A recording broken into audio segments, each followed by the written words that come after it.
hauskaa ja hyvin vaikeaa turnausta periaatteessa.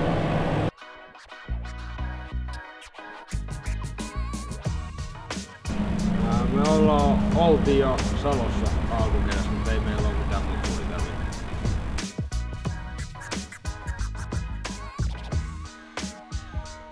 Joo, me ainakin meidän puhujengi pelataan ykkösdivaria ja varmaan sit yritetään semmonen. Joo, mulla on sama ja me pelaan eri kiskunnassa.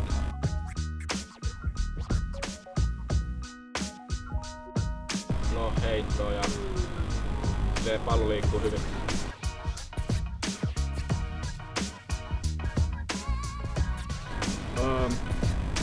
Suomessa varmaan Hanna Möttölä ja NBA:ssa mulla on Kenneth Ferrito molemmat pelaa. Suomessa varmaan mullakin Hannu Möttölä ja ulkomaille LeBron James. Suomessa varmaan Teemu Rannikko ja sitten NBA:ssa varmaan Kevin Durant. Suomessa Koponen ja LeBron.